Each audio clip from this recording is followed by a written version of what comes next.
Hi, my name is Sandra Samuels, host of Boss Lady Live, where I come to you every Monday night with experts to discuss issues of crime and violence, love and relationships, health and wellness, various different topics that affect us right here in Jamaica. Please like and share and subscribe. Click on the notification bell to be advised when you're on. See you then.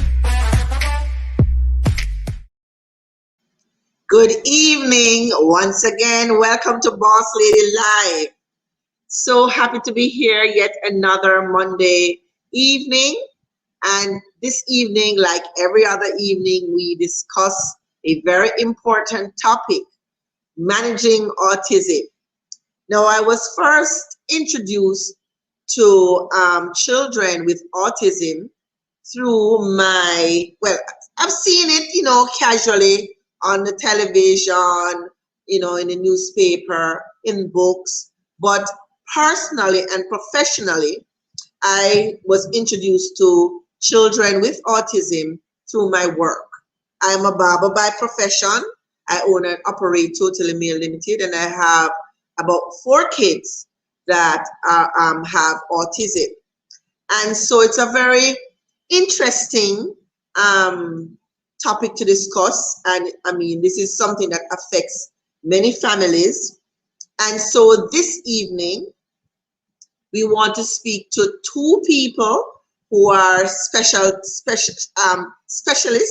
in their own rights in the area of autism and behavioral work.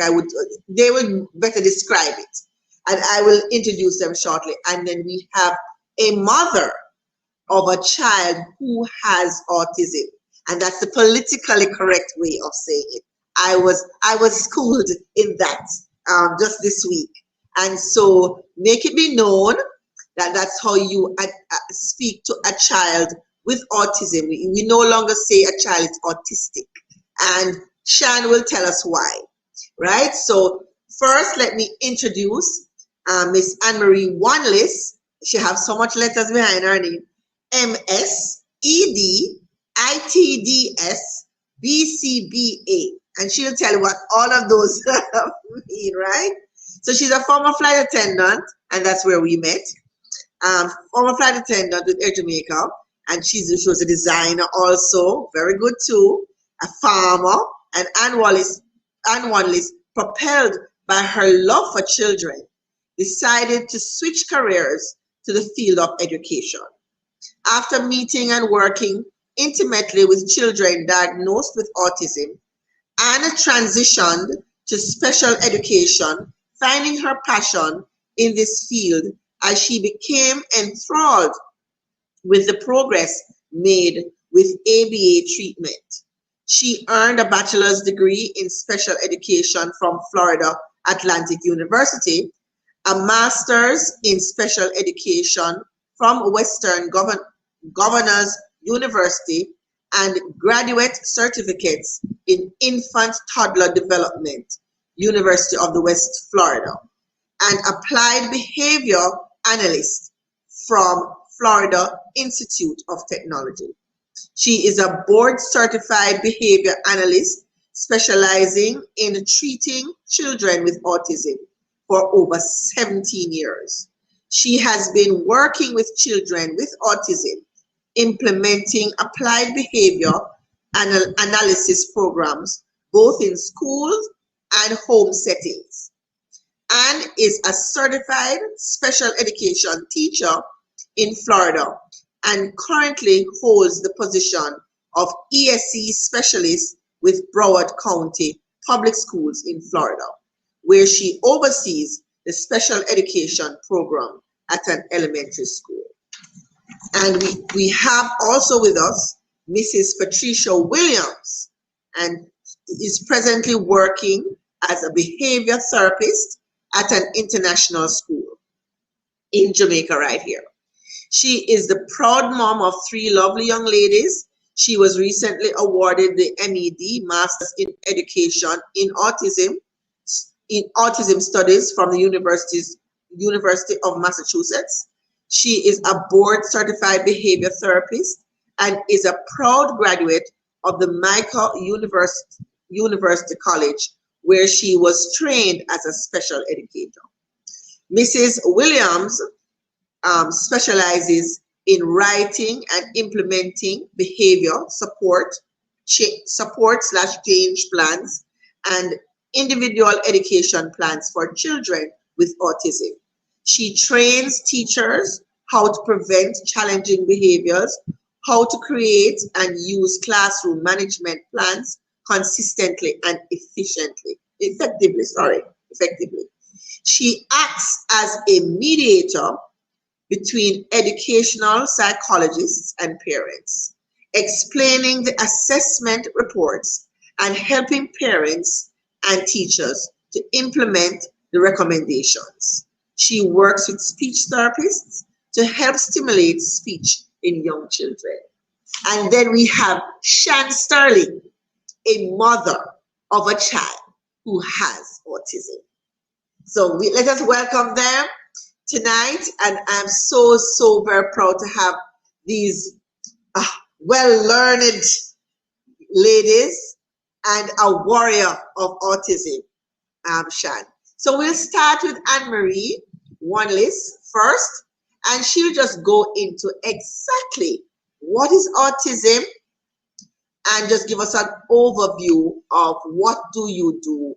I know we got an overview of your education, but what is your primary function?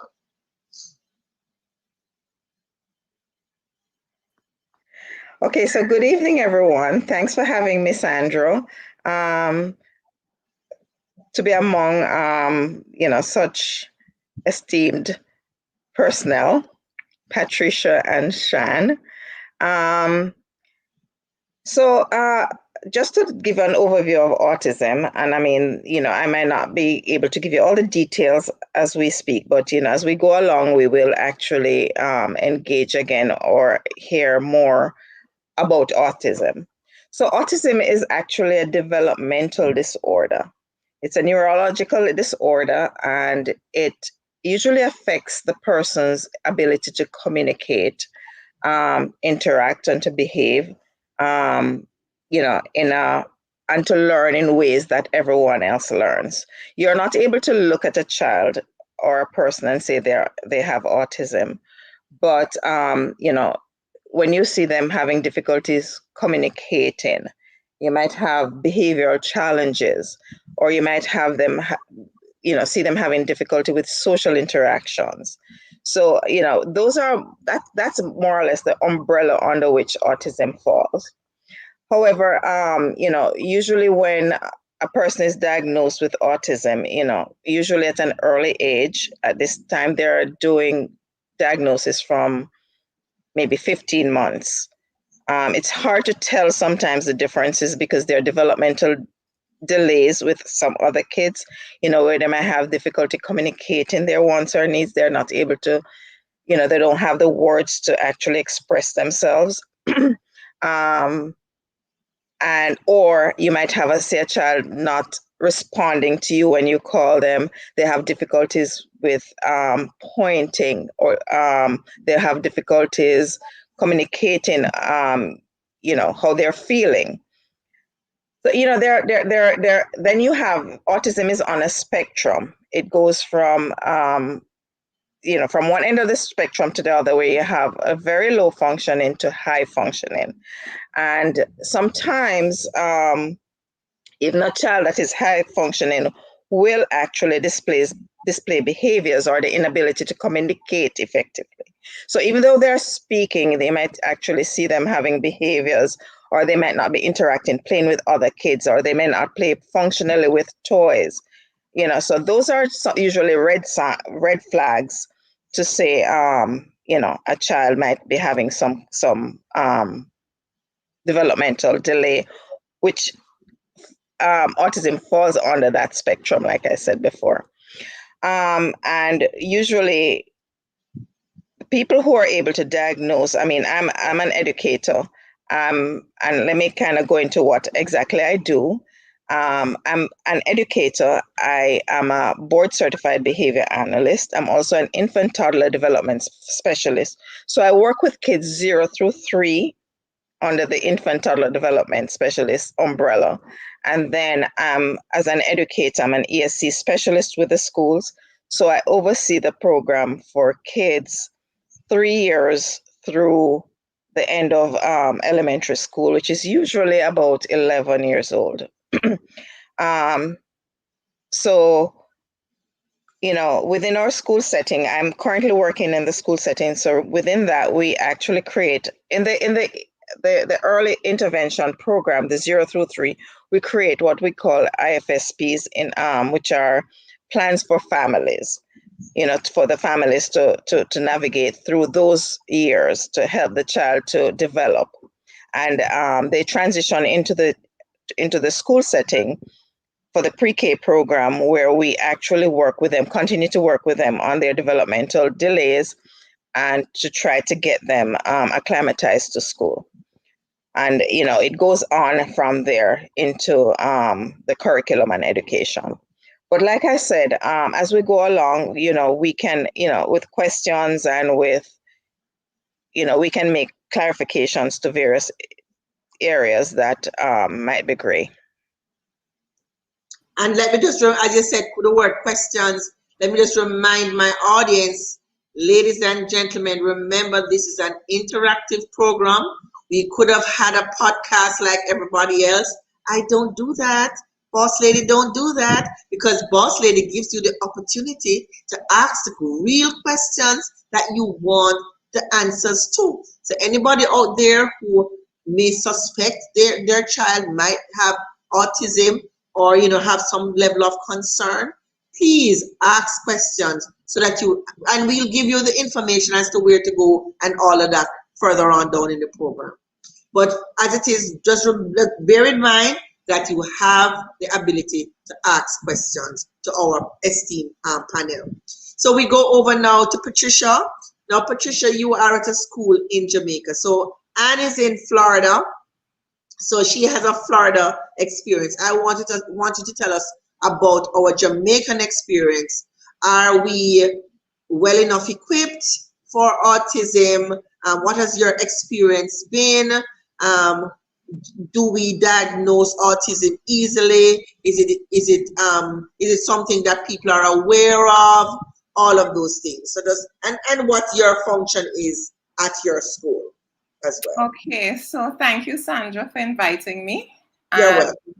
I'm glad to be here with Sian, who I met about 5 years ago, and I'm so happy to have met Anne. Okay, so what I want to do is just continue from what Anne was saying about those characteristics of autism. One of the key things that parents tend to see very early is that there's delayed speech. That tends to be a sign sometimes of nothing at all, and it can be a sign that something is up. So you might have a 3-year-old who isn't talking, a 4-year-old who isn't talking, and the pediatrician may not be concerned because some 3-year-olds don't talk and some 4-year-olds don't talk, and they start to talk eventually.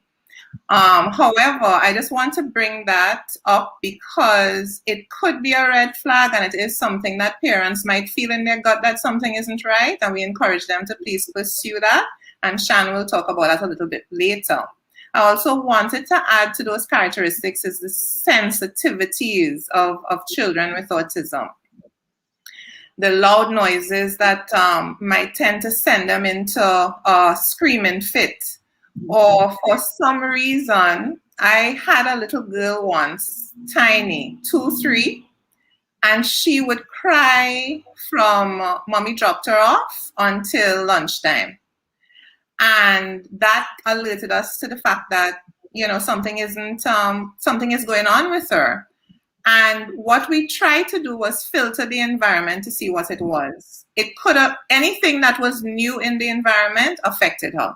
If it was somebody that she'd never seen before, if it was a sound that she'd never heard before, we even realized that if a teacher came in who wasn't wearing glasses before and she had on glasses because she had just gotten a new pair of spectacles that was affecting her. So these little things that you might just think, oh, she's missing her mommy and it's separation anxiety. It was not separation anxiety. The walking on the ball of the feet, like the heel cannot touch the ground, or the tag is affecting them, because part of the neurological challenges that children and adults with autism have is that they have they can be easily overloaded by sensory input. So whereas we are able to filter noises out, they apparently cannot filter noises out. So everything comes at them like a truck. Like a truck. And then you see them put their hand over their heads. They cannot manage. Tell you the truth, you couldn't manage it either. Like a freight train. Yes. So I just want to, so those are the kinds of, and so you can imagine with those sensitivities and the characteristics like the repetitive behaviors, you'll find a child always taking, when we used to have DVDs, always taking the DVDs and placing them in the same order all the time. They put their trucks color coded. They are repetitive in their behaviors and they don't like change. So right. So those are the signs that are red flags. And they don't really like to be touched either. And sometimes they don't, and sometimes they do, because as Anne rightly said, they're on a spectrum. Right. So that you might find some children to be more social and able to deal with the sensory input, whereas some children don't want to be touched. They don't like the feel of a brush or a hand on their skin or particular materials. Textures of food affects them. Textures of food affects them. On the Jamaican educational experience, I want to answer that question. Okay, I work at an international school. I work with autistic children at an international school, and I also work with children who have other behavioral issues. What we are able to do is mainstream, which is have our children with autism in the mainstream classroom doing a mainstream curriculum, which is the government curriculum. The PEP at grade 4, the PEP at grade 5, and the PEP at grade 6. We do not have, in the school at which I work, we do not have an autistic unit. We are able to meet the needs of our children who are on the spectrum through creating behavior change plans, which are support plans that I write, the teachers implement, I implement. Sometimes the children are pulled out for various social skills training. So we have kids who learn how to just unmute their mic and say, "Yes, miss." Simple. We have kids that we train to say to their peers, "How old are you? What are you? What color do you like?" Those are the kinds of things, as simple as it might seem. Or "Hi, auntie." Oh, hi, auntie. Exactly. Yes. And let me say on that note that a child with autism is such a special, valuable individual that what you learn is that really and truly they don't have to socialize with us. They are quite fine living in their own world. If you want to interact with a child with autism and you want to get to know a child, you have to purchase a visa to get onto that child's island, to get to learn about that child. And because they're truthful and they're honest, in the Jamaican society, they may come across as rude and blunt and abrupt, but they're not trying to be rude, blunt, or abrupt. So we try in the social skills training to make them compatible, but not to conform, because you can't do that with a child on the spectrum. And we don't want to do. Yes. I have a question for you, Pat. You said that all the kids are actually all mainstreamed. Is there a criteria for them being accepted at that school since they're mainstreamed? Yes, they have to be functioning at a particular, our school has to be able to meet the child's needs academically. That is, if we cannot meet their needs because we only have so many teachers, we only have one trained behavior therapist, and we work with learning support assistants, or we work with shadows. So we have to be able to meet their needs. If we cannot meet their needs, we don't encourage them to enroll, but we do keep in touch, and we do try to refer them to other institutions and kind of, I tend to keep in touch. Yes, go ahead. I have two questions. One is that, well, this is an international school. Is that replicated in any of the general mainstream schools? Do they take children with autism? And another thing is, do they allow, well, you can explain what a shadow is. I know because I've had the experience at the store where the shadow takes the child to the barber, but and follows the child to school. So just explain what a shadow is and what a shadow does. Okay. Let me answer the question about the other schools. Yes. Well, one of the things that Anna and I haven't yet mentioned is the prevalence of autism. So about 7 years ago, Andrea Garbett, who is one of our pediatric developmental doctors, who diagnoses autism, she had done a presentation that says the prevalence is like 1 out of every 59. That is worldwide and here in Jamaica. But what Mrs. Hadaro and I talk about, because I work with her, she's also a behavior analyst, is that what we're seeing on the ground is a higher prevalence. So when we look at the diagnosed and the ones that we suspect are autistic, we think that there's like 1 child in every class at least, and in some classes there are more, and our classes host about 25 kids. So we're looking at maybe 1 in every 40. And so it means that in schools in Jamaica, whether diagnosed or not, our teachers are dealing with children with autism. No doubt about it. Whether they come with an assessment report or not, they are dealing, based on the prevalence, they are they equipped?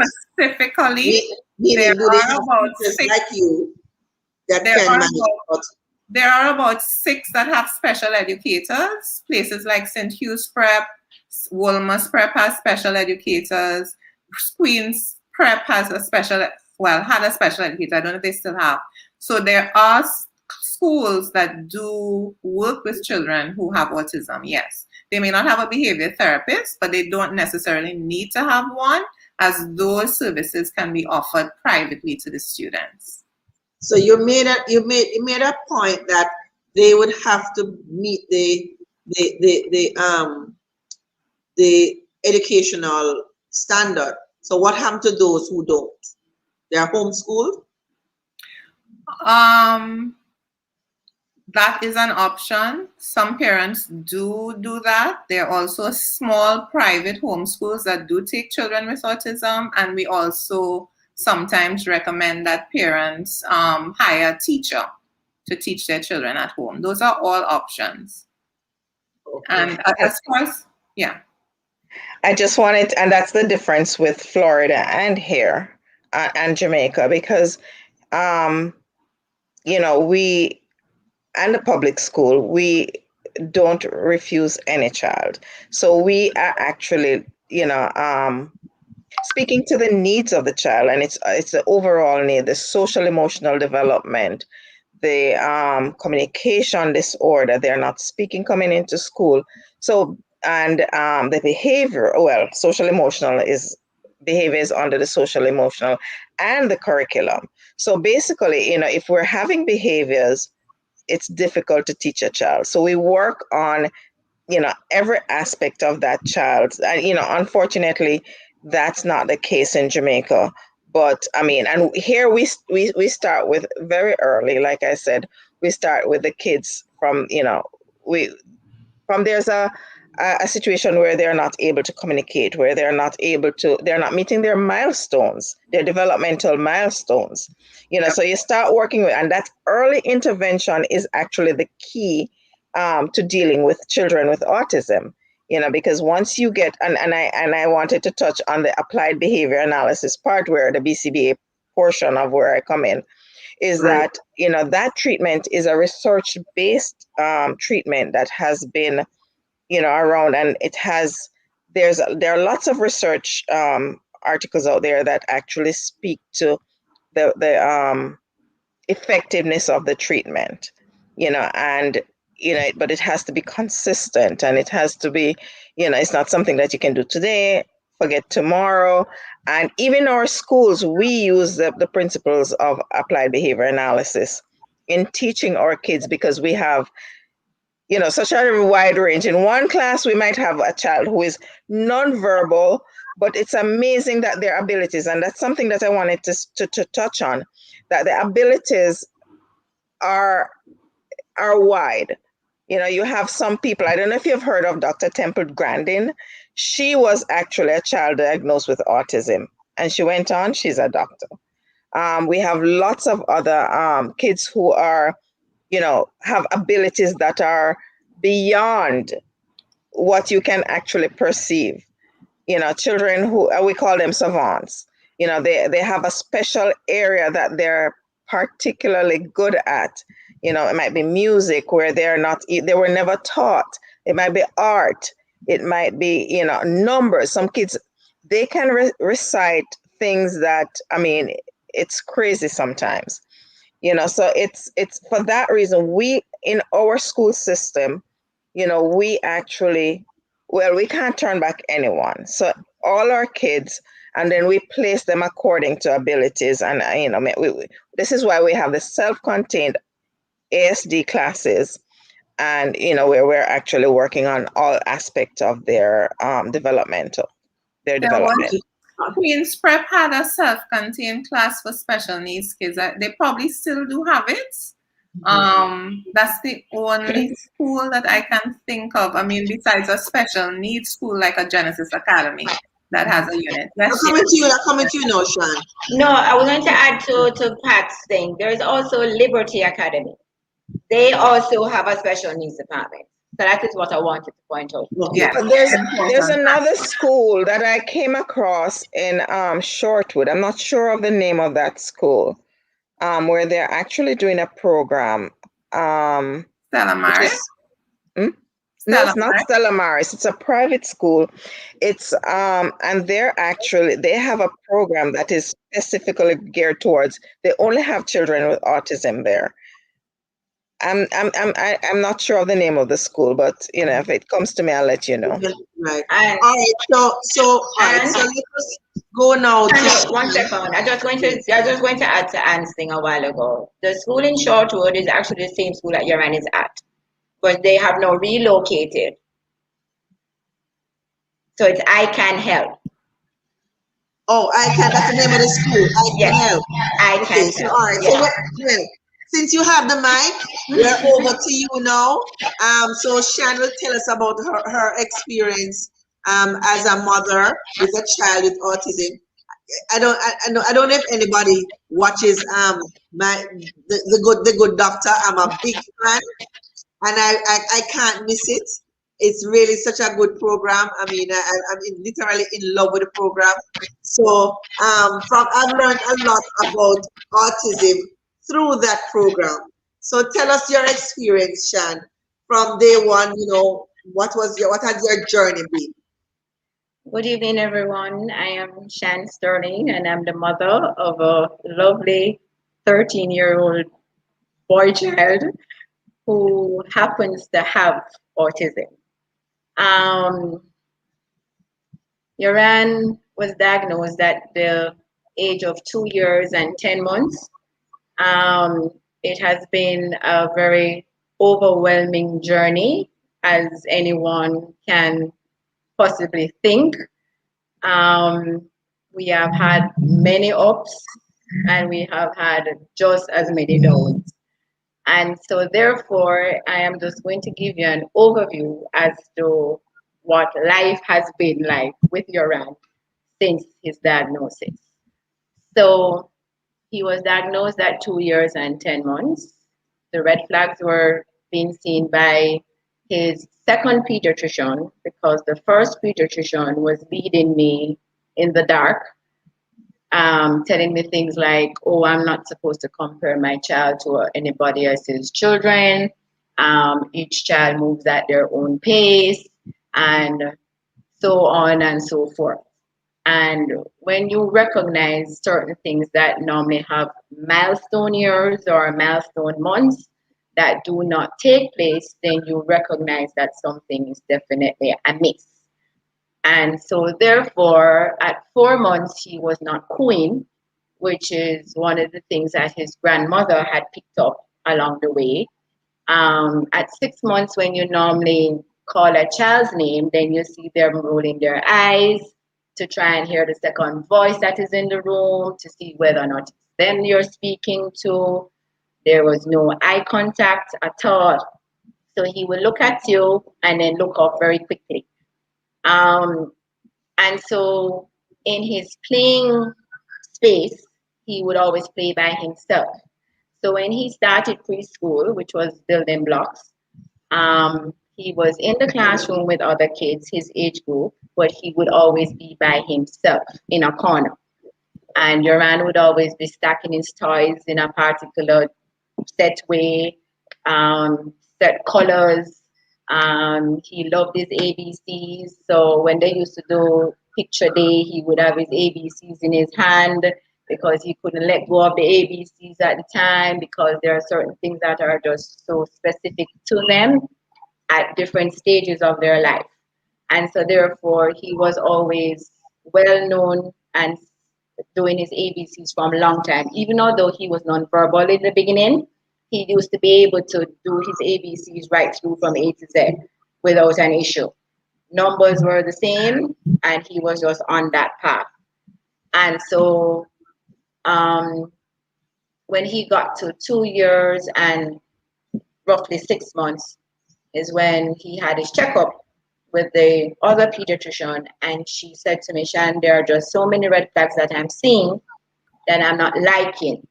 Because at 2 or 2 years and 4 months, normally when they go to the doctor's office, they would be playing with the doctor, trying to feel for the stethoscope and fiddling with things on the desk or something, some form of interaction. Well, Yoran was to the corner, stacking the Enfamil tins in a particular set train and that kind of thing. He never even knew that she was there, number one.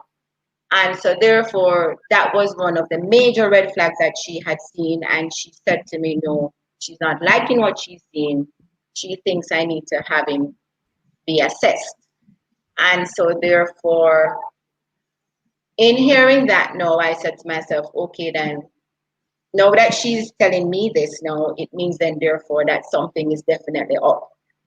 So she went ahead and she got an appointment for me with the developmental pediatrician, who happens to be Professor Maureen Sams-Bond. At the time, she was the only one in the island, and so therefore you can imagine a long waiting list that you would have to be on in order to access this kind of beginning the process.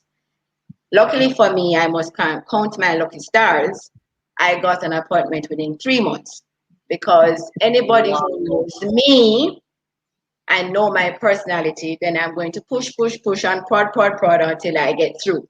And so therefore it worked out in my favor that there was actually a cancellation. And so therefore I was able to get in pretty early. 3 months is early. Within the 3 months. Wow. Because originally it was looking for a year. And so therefore I said to myself, well, the Lord knows what he's doing. Okay, here we go. So we went with the assessment, and after the assessment, she said to me that I have to wait until the report is done. I looked at her as a mother of just overwhelmed emotions at that point in time. And I said to her, Doc, all right, I don't need you to go into details as to what the report is going to state. All I'm asking you is just to confirm to me whether or not he does have autism. And she turned to me and she says, yes, he does. But so then I knew that because it's spectrum related, I then asked her, so where does he fall on the spectrum? She then turned to me and she said to me, well, you don't have anything to worry about. It moves from mild to moderate to severe. He's now currently in the moderate zone, which means then with intervention, you can now train and see how best it will turn out for you. And ladies and gentlemen, I would tell you, I took that and I went to the car park at the University of the West Indies in the parking lot behind the pediatric ward. Everybody knows where that parking lot is. Sat down in the car and I cried.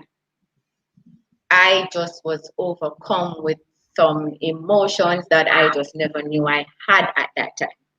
Because everybody's dream is when they have their child, it's just a matter of how do you develop and how well they are going to develop and what is going to happen to them when they get to a certain age and all of the things that other mothers would be thinking about for their typical children.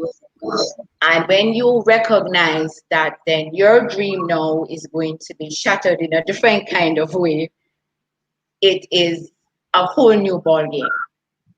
But you have a choice. It's either you're going to mope and grope all day long and say, oh Lord, why this me and why me and all of these kinds of things. And if you take on that attitude, then it only makes things worse. The longer you stay in denial, it's the worse for you and the worse for the child. The quicker you accept it for what it is and make the adjustments for your life and his or her life in the meantime, then the process becomes a little bit easier. And so when I went home and spoke to my mom, I don't remember if you remember Sarah Palin, who was the governor or some state person in the States. When she found out that she was actually pregnant with her last child and found out that that child had Down syndrome, she turned to her husband and said, honey, why us? He then turned to her and said, why not us? And so therefore, that whole mindset took a turn for me. So I then started to put things into place, recognizing that this is what it is, this is what it is going to be. I now have a choice whether or not I'm going to go down that road of sad and gloom, or I'm going to just try and make things livable for me and him. And so therefore, that's the approach I took. Thankfully to my mom and to my dad, who are my backbone in this whole process, along with the rest of my village. And so therefore, as a girlfriend of mine pointed out at I think it was an Autism Awareness Month celebration process that we had some years ago, she was doing the talk on the mom's perspective. And she said, you're going to take this train ride, but it's going to have many stops.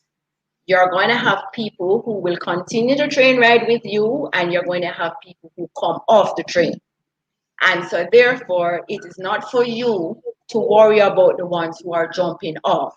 It is for you to take into consideration the ones who are sticking with you through this.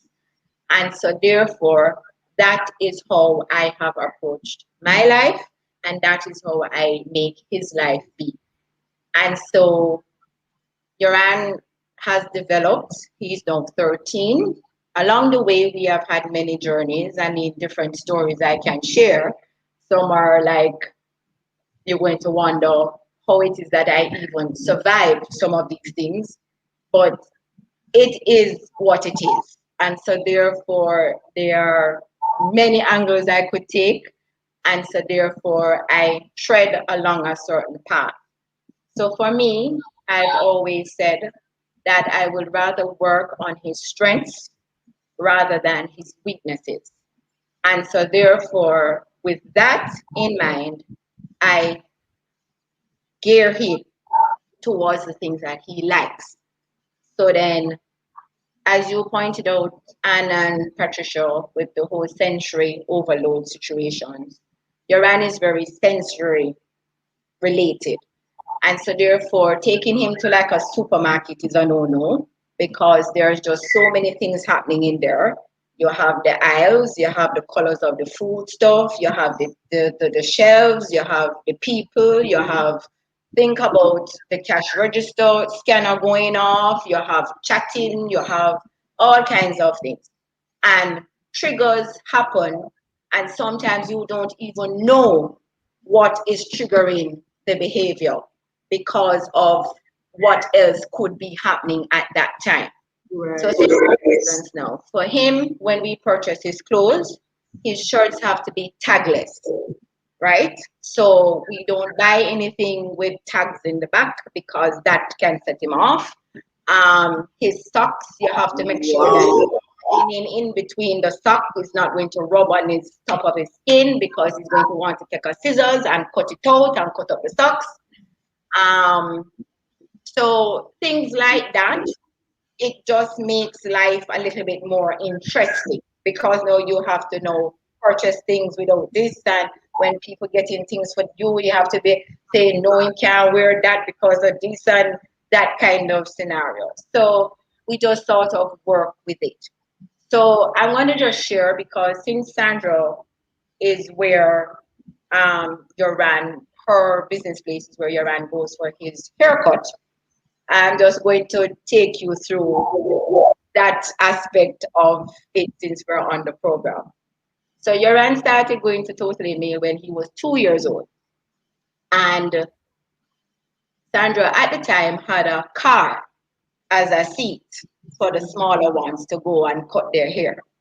So every time Homeboy would go there, he would definitely have to be in the car.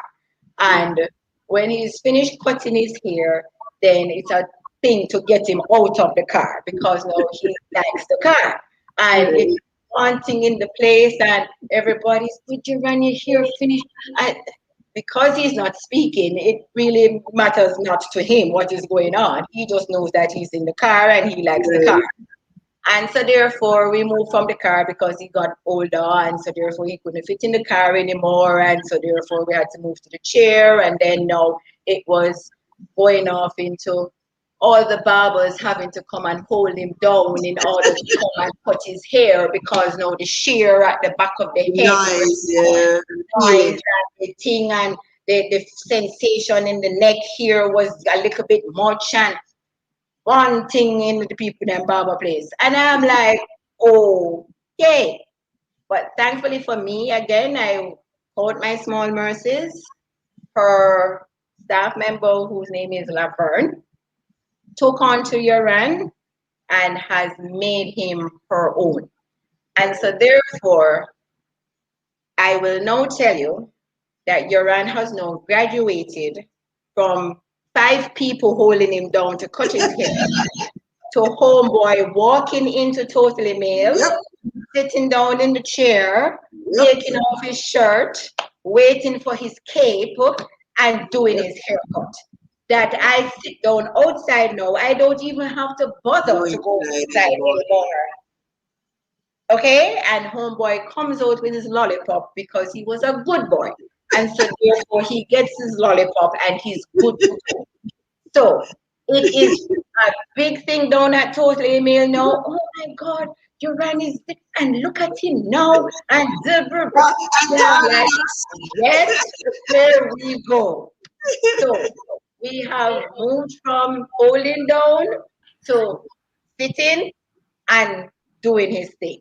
Even walking in, and I'm leaving him. I had to run home one day, and I said to Laverne, I need to run home and get something, please. Just go. And I was like, okay, fine, no problem. And so therefore, we did what we needed to do, and I came back for him, and everything was fine. So Sandra can attest to it. It happened. Laverne, I'm sure, told everybody that Yoran is now sitting down without a problem and everything is just perfect. So that is just one story. Shan, can I ask you a question? Yes. First of all, that was absolutely delightful. Totally delightful. That segues me into asking how does society embrace or not embrace Joran? How do you Yoran. Doran Yoran. Joran. Hey, but it's pronounced with a Y. No, it's like why. Yoran. Yes. Yes. Hey, Yes, but with the J. Yes. sorry about that. Thank you. No problem. How do you help your neighbors? How do you help your community to embrace him? And how do you respond when they don't? How does he respond when he doesn't? And how can we learn from them dentist to the doctor to the barber? How do we help? Okay. Well, for me, they will tell you that there are some people who would like to explain certain circumstances, and there are some people who choose not to. And so, because it's a personal matter, it depends on your frame of mind at the time. Because I'm honestly going to tell you, it's not all the time I'm in the mood to go into details as to what is going on here. And so, therefore, because the society is the way it is, where they have not reached a level yet of acceptance for some. Probably it's coming on a little bit better now because there are so many other children being diagnosed with autism. So it's like if you don't know somebody directly, then you know somebody indirectly that is going to have a child with autism. And so it's now more prevalent than it was before. So people are now more exposed to it, but yet still they don't really understand it. And so therefore, in terms of the explanation aspect of it, can be a little bit overwhelming too. And so therefore you have to know which road you're going to take. So on a good day, I might go into, he has autism. If you know what that is, then you know where we are at. If you don't, then you need to go and educate yourself. The thing is this, is that the behaviors will come along the way, and sometimes you're in a moment where you just have to go for survival mode. It is just you and the child. You are not trying to picture and figure out what else is happening out there because you are now trying to deal with you and him in that moment. And so therefore, when you have eyes staring and people looking at you in this kind of, oh, why it is that she's not dealing with the child in a certain way, and don't you see that the child is rude, and all of these kinds of mindsets. It's really hard because they are not educated enough to understand what it is that the individual is going through. So now you have tantrums and you have meltdowns, and it takes a while for you to really get down into the nitty gritty and know, okay, this is a tantrum, this is the meltdown. And sometimes the tantrums lead into meltdowns. And so therefore, when the child is that distressed, then it takes so much out of you trying to get them back to normal that you don't really have the time and energy to go into any details with anybody about anything, because you are just trying to work on you and work on them. And so therefore, what would an ideal supportive community look like to you? Well, it would be more of just offering help or asking if you need help rather than walking away or pretending, oh, you don't want to get yourself involved because you don't know the individual like that and you're afraid of this and you're afraid of that. I was in Florida for a 6-week program that he went to a certain institution for at the time. And I was, it was just so funny. Anyway, yes, I'm going to share that with you now. So I left the place of schooling, as they were, because it was an intense program that he went on for 6 weeks. And we were now finished with the intense program. I was now heading back to the hotel. Bearing in mind that this was my first time driving in Florida. And you know, driving in Jamaica, you're on one side, and driving in Florida is on the other side. And this was now my first time period of renting the car and doing my thing and saying, okay, I'm going to feel my way kind of stuff, doing this driving thing. Because the previous sessions I went, we had a taxi that used to come for us at the hotel and take us to the place and pick us up back, and I would stop on the way and get what I need to get and then go back to the hotel.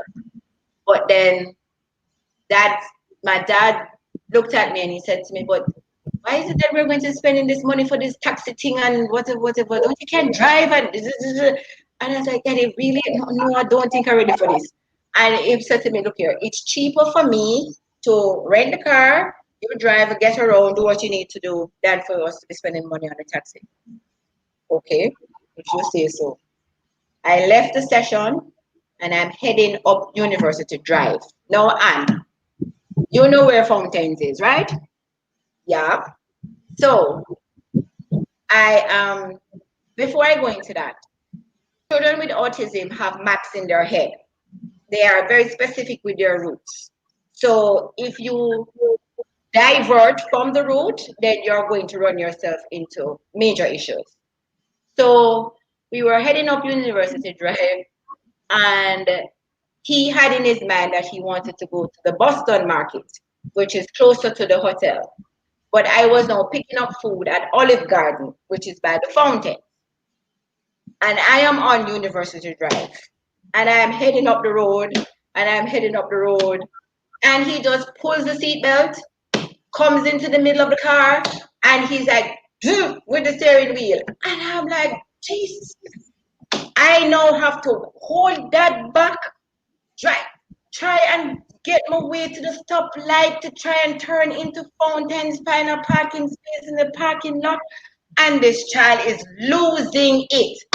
And I was like, OMG. And I am sitting down there now in the car, and the child is, remember, they are very strong. And so therefore, no matter how little they are very strong. And he forced his way in the middle after the car was parked now to come over to the front. So now remember, if I'm at home, I'm on the right, he would be on the left. Now I'm on the left, he's now on the right. And it is just crazy. And I'm trying to get the child out to try and tell him, no, he can't open the door. And it was just one fight and thing. He then, this woman drives up and she, oh my God, he's hitting the car. The child is bawling like nothing. And I'm saying to myself, what the hell is this woman talking? And oh my God, and he's hitting the car and he's hitting it. So I'm saying to myself, then woman, move the car. You see what this is going on here? Move the car. Finally she moved. Okay, and I'm still there out there. You know that there's a ridge and with the grass that now leads out to the road. So my thing now is I just need to try and keep him so that he does not get away and run, because now running is one of their biggest things. They like to get away. And so therefore I'm like, OMG, I am set here in this place, and I'm like, oh my God. So I'm there tussling with the child and stuff, and then this gentleman drives up, parks 2 doors down from me because he now recognizes that something is happening. And he comes out and he says to me, "Are you okay?" And I Wow. said to him, "Actually, not. Um, this situation here is the way it is. Trying to deal with this, trying to get him to get down back to a level. Um, but my food is inside, and I'm literally just trying to go for the food to come back to the car so that I can leave." The gentleman asked me my name. I told him. He went into Olive Garden, went for my food, brought it back to the car, Wow. asked me if I was okay now. I was reaching for my wallet to take out the money to pay him for the food because I knew what the total was. And he said to me, "No, it's okay." Wow. That's an awesome And story. I told myself, wow. So you see, No, in a space of just a Jerome couple says of minutes, that's you danger. have, oh And my that God, was he's the in danger my right car, there. to somebody else who is now a little bit more compassionate of the situation and was willing to go the extra mile. So then Yes. now he stayed and waited until I was able to settle down and say, "Okay, then are you okay now?" And I said, "Yes, I think so." And I And got back. Yes? that's the story that I'm glad you shared, because if we as a community are a little bit more empathetic and a Yes. little bit more let's just Mindful, to judge, I guess. Let's switch to judge. mindful, a little bit Mindful, yes. mindful of the Mindful, situation. yeah. Yes. Right, because I think a lot of parents feel away. They already feel a burden of guilt, shame, and responsibility as if it's their fault, where it is not. And then I think as a society, the way we respond also puts a burden of guilt and responsibility on the parents, which I think we can lift by the way we respond. And I just Yes. wanted to say, Pat, just to speak to that, a lot of this comes from ignorance. People are not aware of, like Shan was saying earlier, if there's no awareness, if they're not aware of, they're thinking that the child is bad and the Rude. mother can't control the child, and but this is why it's so important, to bring awareness to everyone. And I mean, it starts at It home, starts with in the us. schools. It starts in the school. It's something that we consistently have to educate people on. I mean, And somebody was Sheridan says, what can you do if a parent though is in denial? okay, and I have come across a lot of that, especially working, in the early intervention program with the kids 0 through 3, because a lot of times you will go on it's because of experience, I can look and I'm thinking, okay, yes, I can see the red flags. A lot of times what we have to do is to really try to break it to the parents in a compassionate way. We have to In a we have to subtle way. Yes, we have to put ourselves in the parents' shoes. Just think of, like Shan said, when she first got that diagnosis. I mean, exactly how she felt. And I mean, a lot of parents, you when you have a child, you have lots of hopes and dreams. And when you're given that, it's like it closes down a lot of doors as far as parents are concerned. Parents Um, leave. But what I usually tell parents when I come across that, I say to them, listen, we're seeing red flags, you know, yet the child is not talking, the child is not playing the way they're supposed to be playing. They're stuck on routines. They're not giving you eye contact. So, just let's explore this. Just understand that there's treatment there. And the earlier you catch this, the earlier the child is diagnosed, the better the prognosis. I mean, you can actually go now and start looking at treatment, and I mean, like Shan said it again, it's either that you're going to shut down or you're going to just jump and take the bull by the rein and just, go with it. I have seen, tears, parents cry. I've cried with parents because I've seen, the effect of the diagnosis.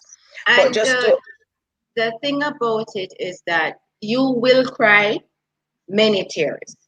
And sometimes you don't even have to have something in particular that triggers the tears. It's just the whole process of the fact that he's now moving from point A to point B without an issue.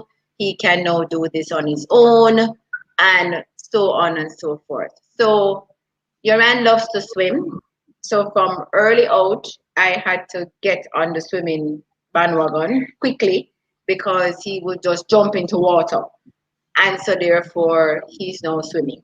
And your man swims and he does all his strokes. It's just that he has to have his coach with him in order for him to do the strokes. If he's not with the coach, then he'll just do anything he feels like doing. But he can move from deep end to shallow end without a problem. He's like a little fish. And so therefore he loves the water.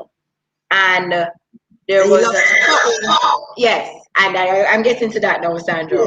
So when he was about 10 years old or so, I would be cooking because I did my whole education is around cooking. So I did catering management, then I went into tourism, and you're always in the kitchen. And so therefore being at home now, he used to be in the kitchen with me. And his nanny turned to me and she said to me, why is it that you don't look to get him into a cooking class? And I said to myself, okay, how is this going to work now? So I thought about it for a little while and stuff, and then I saw a program on television by the name of Young Chefs. And so therefore, when I saw a particular child on the program, who is a girlfriend of mine's daughter, I called the mother of that child and I said to her, can you give me Chef's number, please? And I called Chef and I said to her, well, Chef, I'm not too certain as to whether or not you have ever worked with a child with autism. And she said, actually, yes, I have. But she used to bake. She used to do the baking side of the club. So I said, oh, okay.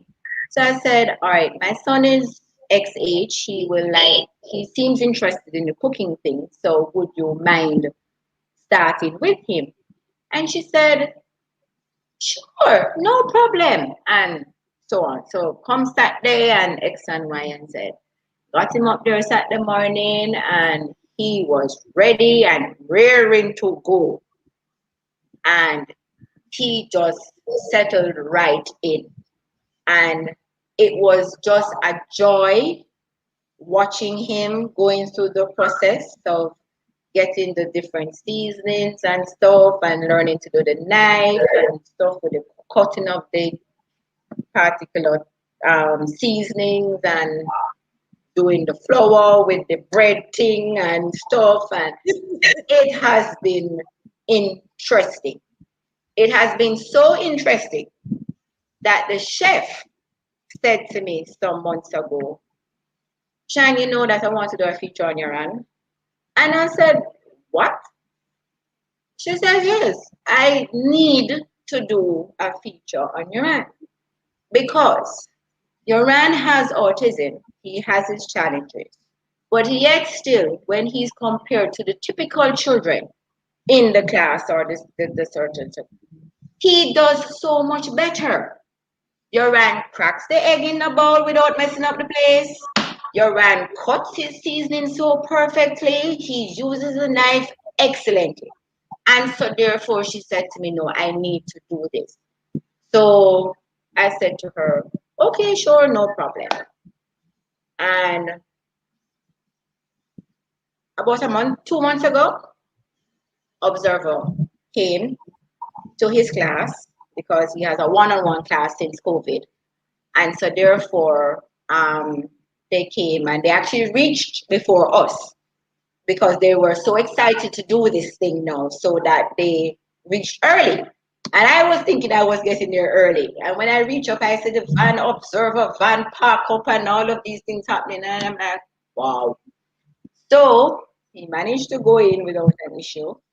And Homeboy cooked up his meal. And the interviewer did her thing with me on the side while the cameraman did his thing with Yoran. And the feature was published on the 14th of March, which was a Sunday. And he got a whole page to himself. And So they, that again brought tears to my eyes, because as a mother, doing the journey with him from where he started to be nonverbal to where he's actually speaking now. And so therefore he can now manage himself in the kitchen without an issue, just by really monitoring him and just being there in there, but allowing him to do what he needs to do. And so therefore it has been a teary-eyed journey along the way. So he cooks, he swims, he rides. And so therefore we just sort of make him just do his thing. right. So Yoran is averaging now as a boy child, because now he's 13. So think of a regular 13-year-old, and then now think of a 13-year-old with autism.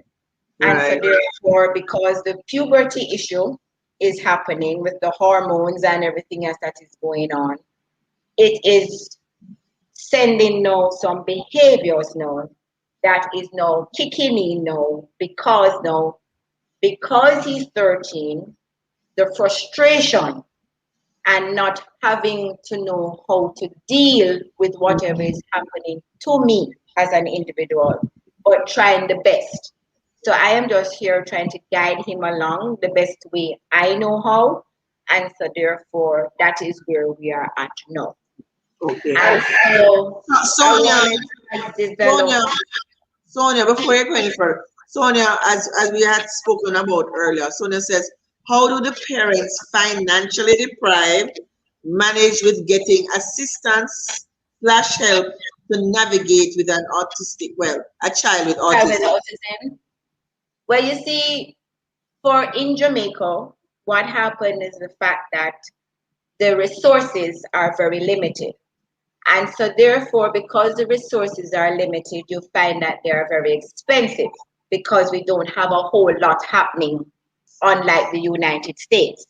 So where it is that the more affluent people can access therapies and stuff like that, the lower income people would probably have to veer towards the education system, hoping for the best that something will happen so that they can still access some of these things that will happen to the child to help the child along. So in the earlier stages, I understand that there is a place called Early Stimulation Plus, which is located down by Hanover Street. They tend to deal with the younger set. So the ones who are in the 0 to 3, 4, 5, up to 6, I think it is that they take them, they can access their process through there. There is also Macam Center, which is located up by near to UTEC side. They also have a program for their kids. And so it's just channeling the child in the right direction. Unfortunately, the ones who don't have the financial backing tend to fall by the wayside. And that's just the downright truth.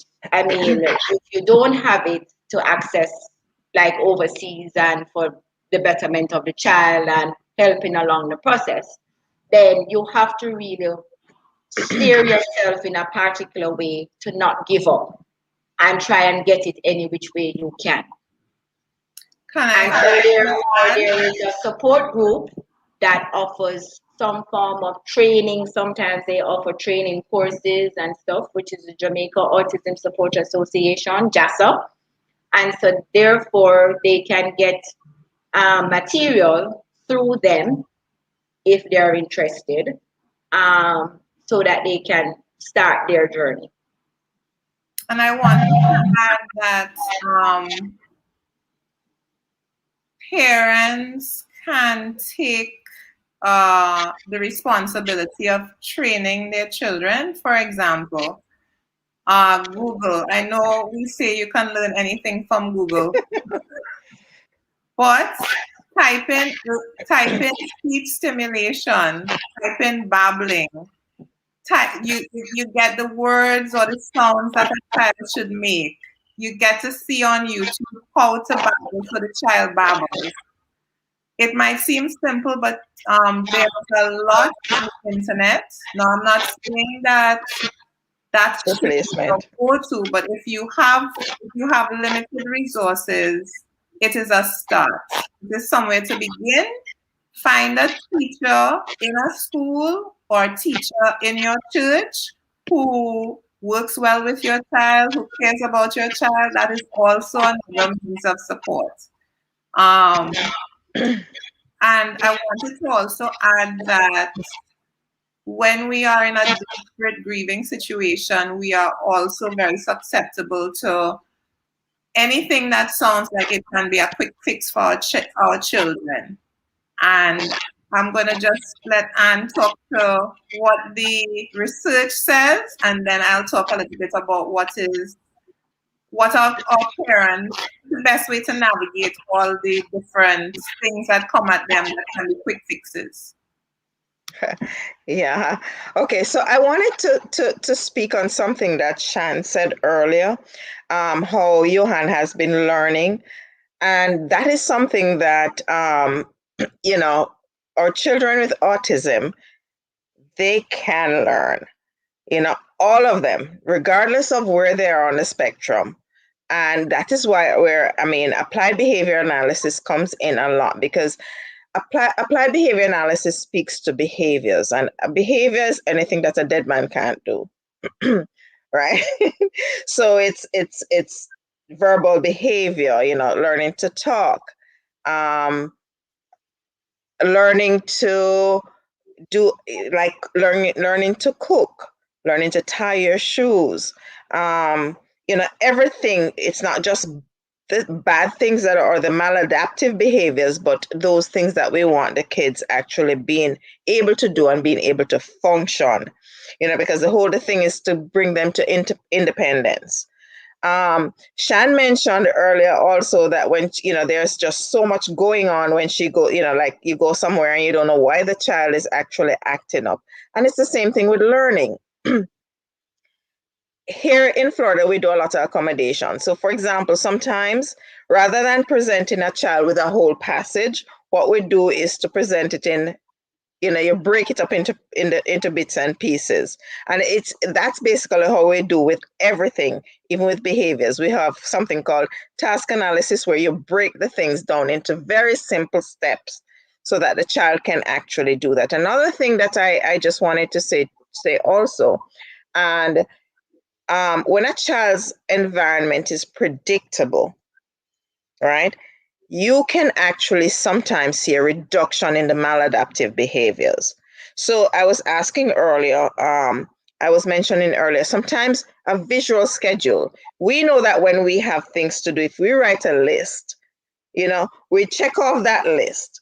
Okay, and we know we don't always remember all the things. If you're going to the supermarket and you say, okay, you need to get these things, it's best to write that list and you have that visual so that you can always refer to it. Okay, did I get this? Did I get that? Did I get that? It's the same thing with our kids with autism.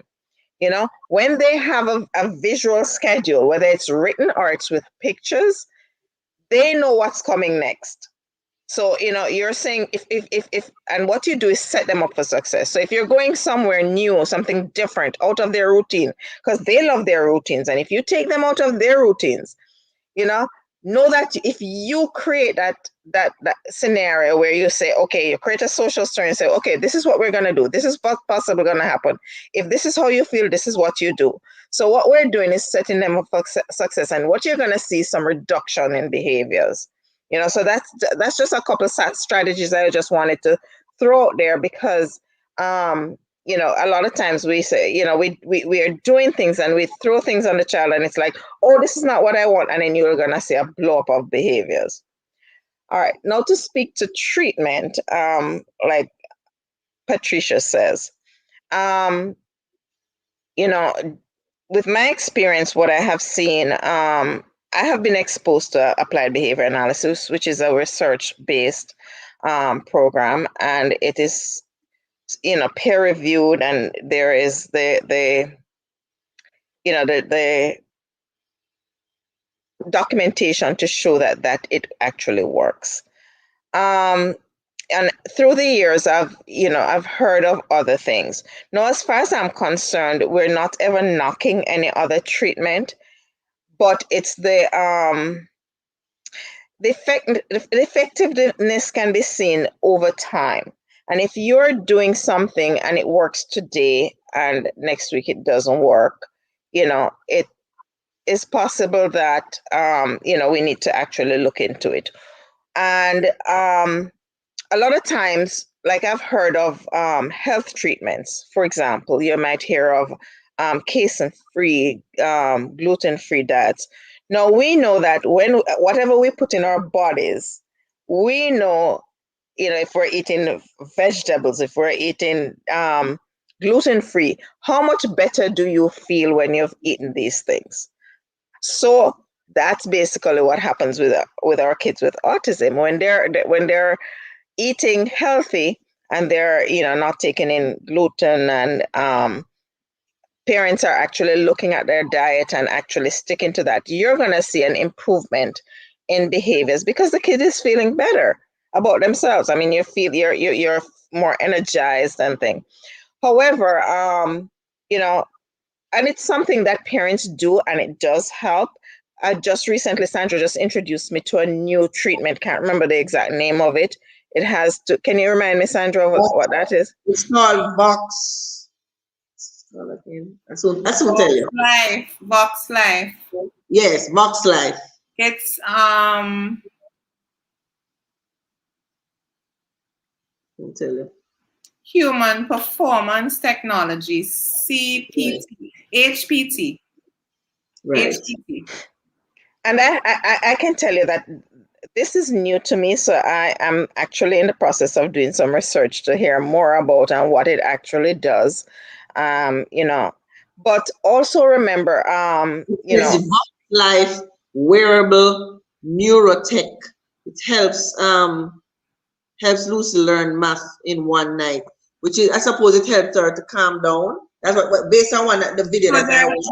there are socks that have woven portions that put pressure on different parts of the foot, like how you would do acupuncture or how you would do shock therapy, and it affects the nerves, and therefore it helps calming, and it helps when you do reflexology, yes. you do reflexology. You know, I did watch the video, and what I found interesting was that during the process, you know, mom was reinforcing that child consistently. It was like positive reinforcement and positive reinforcement and positive.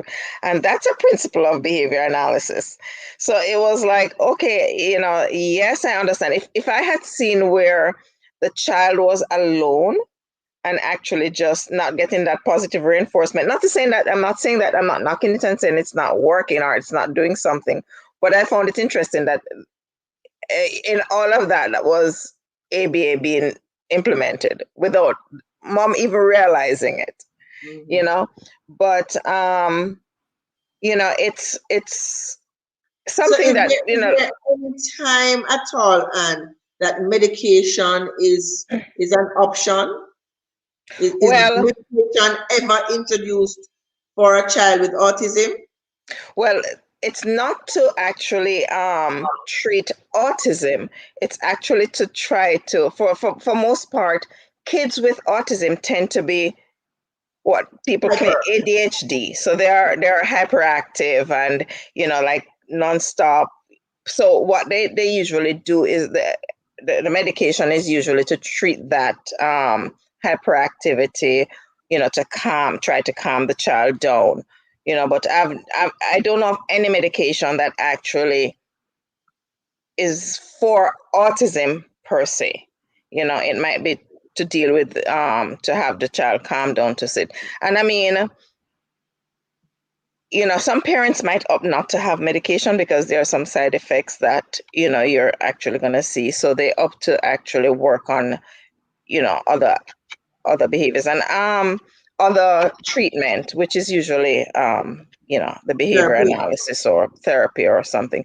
Jerome says, I am Jerome King. As an educator and a parent of my son with autism, people feel vulnerable when they don't understand.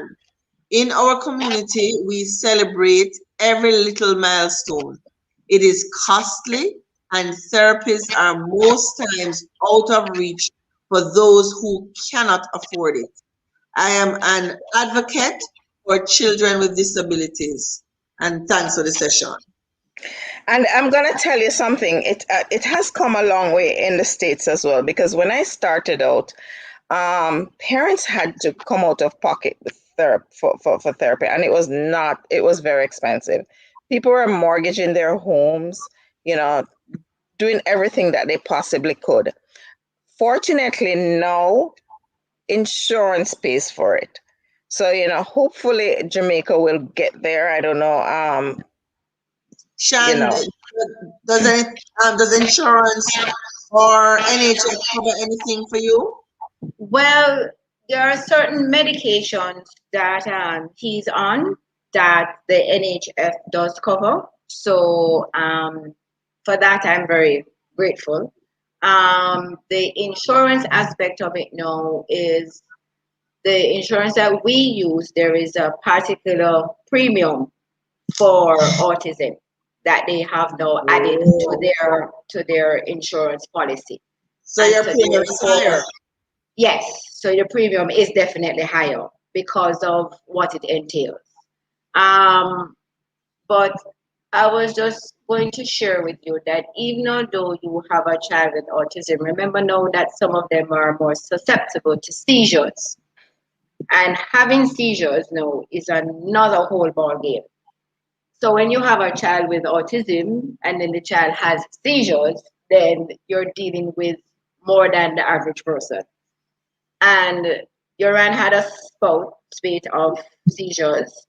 So I had to deal with that. Thankfully, now he has been seizure free for the last 3 years. And so therefore he's now off of the seizure medication. Mhm. Yes. And so therefore he's on something to just keep him at a level, which is risperidone. So he's on that. Then he does the melatonin because we're now having some issues with his sleep since the puberty thing came into play. And so therefore, as anybody knows that sleep is very important. But children with autism have a tendency to have the insomnia side. So they can go hours, days without much sleep at all, if any at all. And so therefore, we were having a very rough spot some months ago, where I was not getting any sleep.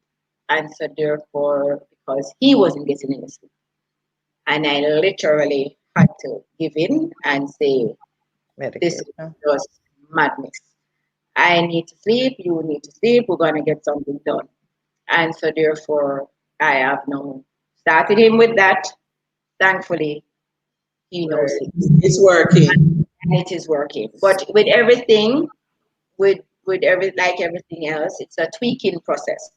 So you have to find out, okay, it might work a good for a week, and then some adjustment has to take place the second week because something else happens and it wakes up, and it's just a forever tweaking process.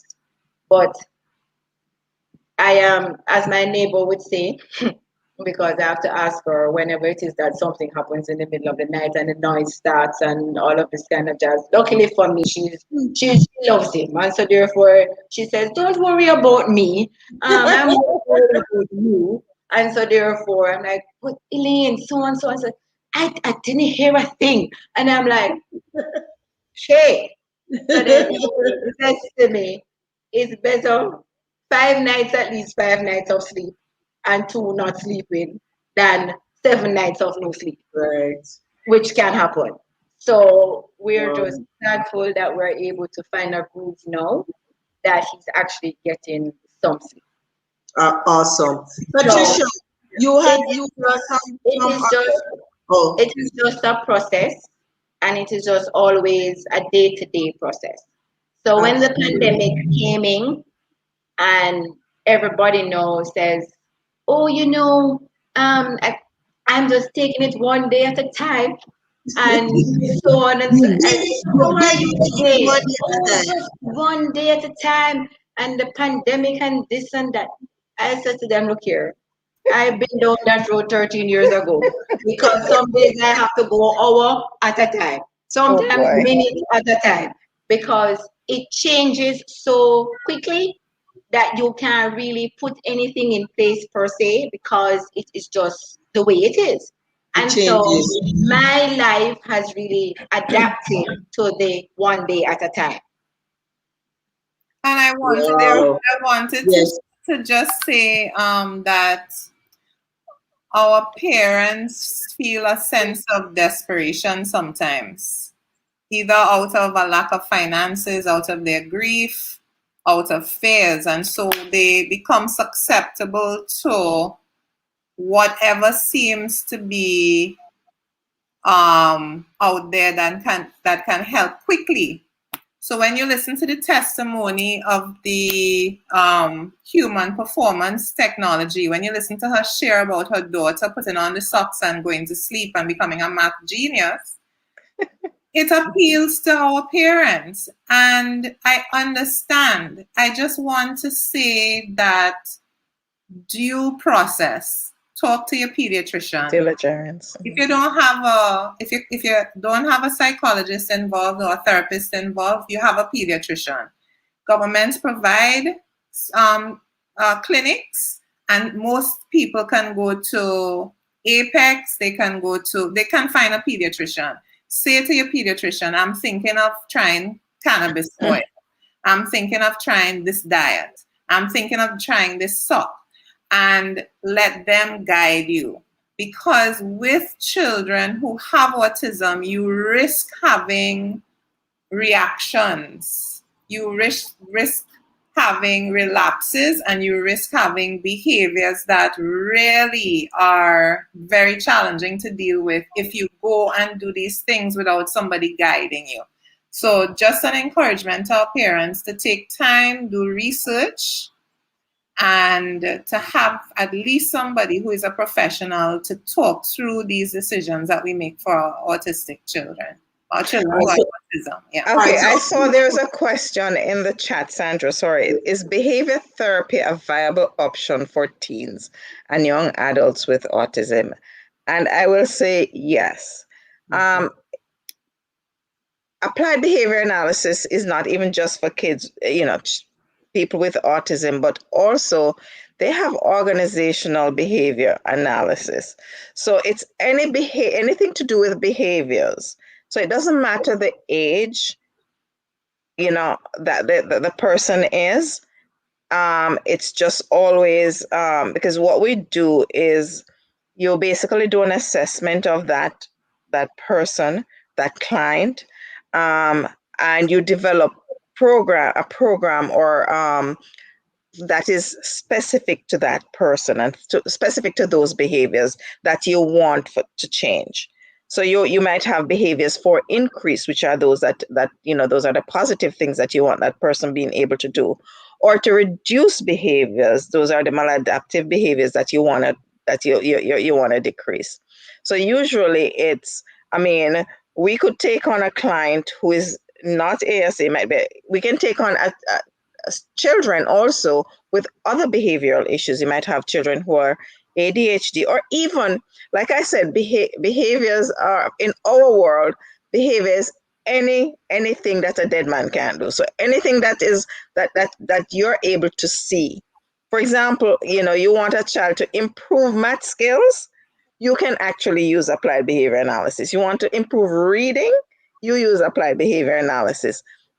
So, and I mean, as an adult, usually they do have programs for, sometimes, a lot of times in the group homes. You might have, here in Florida, you have people in the group homes, and you usually have a behavior analyst working with, especially if there are, you want to have those people living independently, which is autistic children growing up into adulthood, they can live on their own. Most of them, all of them, very few of them depends on the spectrum that they're on. It depends on the level. I love that, because some of us work right next door to our quirky professors or quirky doctors or yes. quirky lawyers or quirky nurses, and they're bright and they don't have friends and they say inappropriate things, and we say, that's strange, and we're like, and they're autistic, and that's fine, because they're in society. As I said, the prevalence is getting more and more. The people next door, it's part of our society, and a valuable part as well.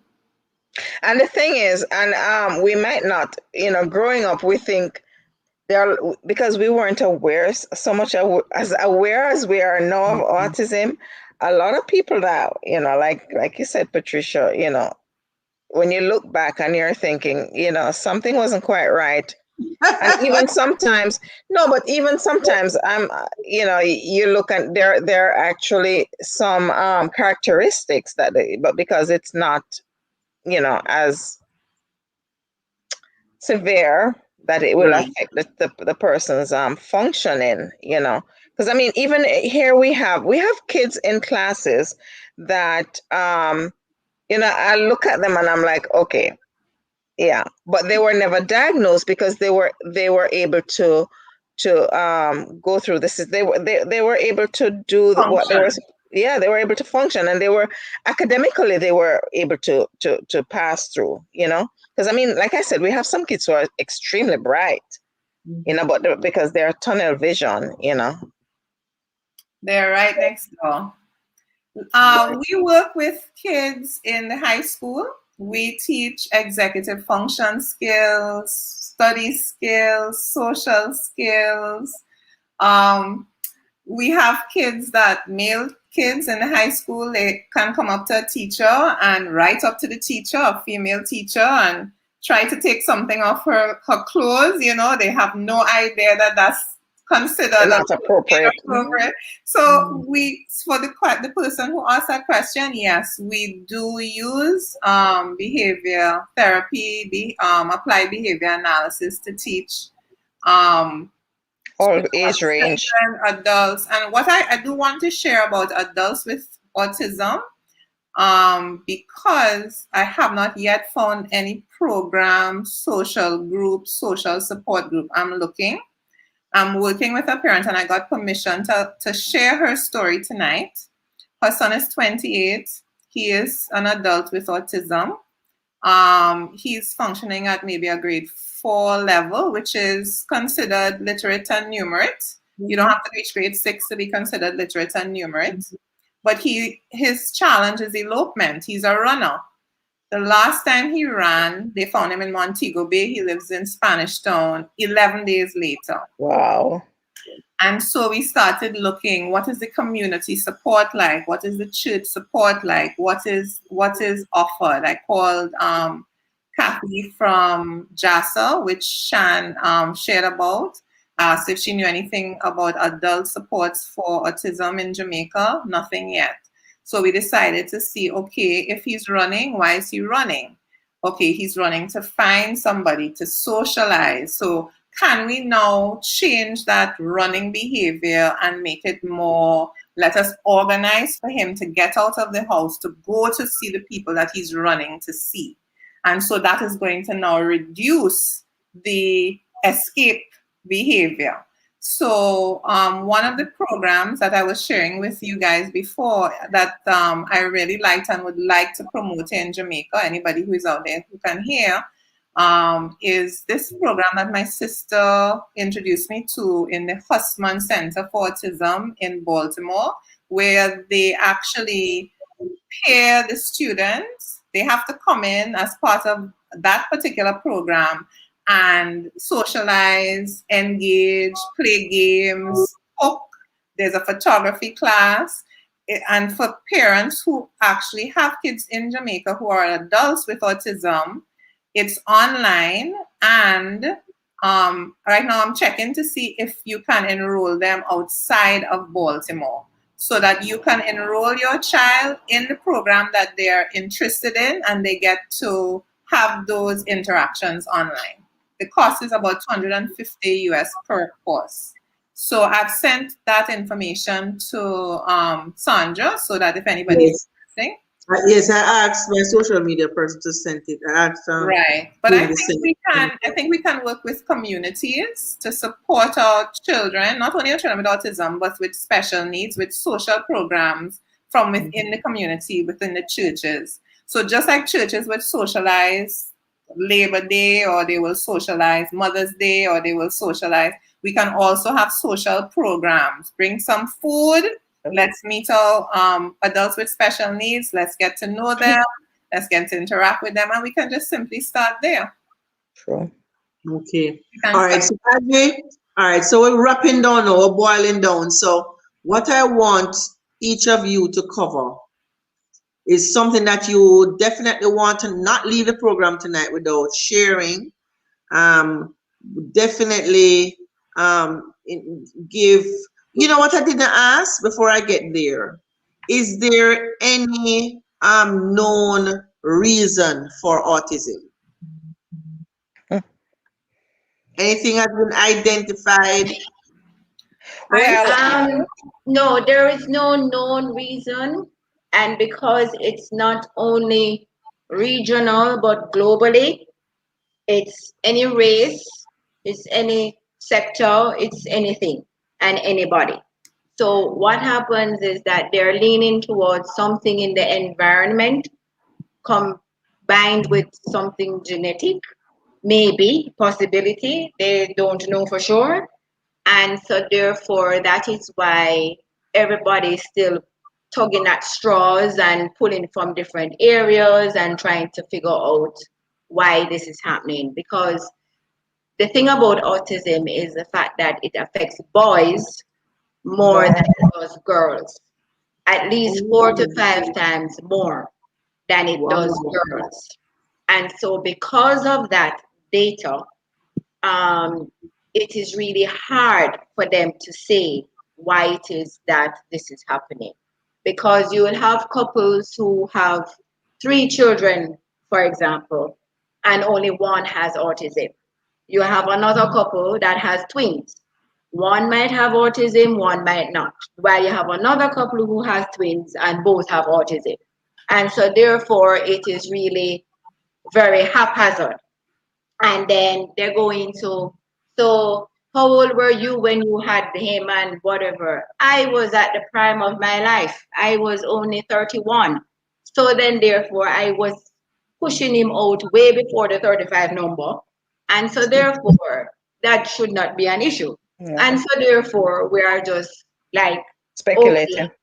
speculating and talking at different areas and trying to figure out. Some people were blaming vaccines.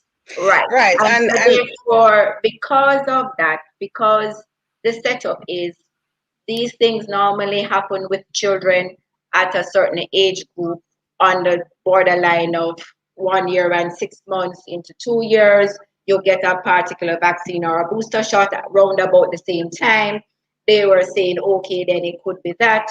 But then if you think about it, different vaccines in China, different vaccines in UK, different vaccines in Jamaica, different vaccines all over. Why is it that it's only a certain set of children that are coming out with autism? And so therefore, because of that, they had to throw that right through the window, because then it was not adding up to say that this could be the cause of it. Because you have some children who don't take the vaccines and still have autism. That's And And I therefore, wanted to speak. because of how it is set up, nobody really knows. It is still Exactly. a learning process. It is a learning curve for the parents. It is just something that happens, and we just have to learn how to deal with it. The only thing is the acceptance. And once you accept it for what it is, you try and adjust your life accordingly. Accordingly. And so Shan, therefore, there are things that you probably set out and say, okay, I'm not going to be able to do this anymore, but so and so, because taking him to our party was an experience. Birthday parties, you know, you have school friends and they're having birthday parties, and you're saying to yourself, okay then. And every time an invitation would come, I would look at the invitation, and the first thing I go and say, okay, all right, let me see how this is going to work now. And then I reach the party, and Homeboy is going through the gate, turning back down the gate, and I'm saying to myself, no, this means that he wants to go. So we leave, and that is 15 minutes into the party. Another party I went to, I spent half hour.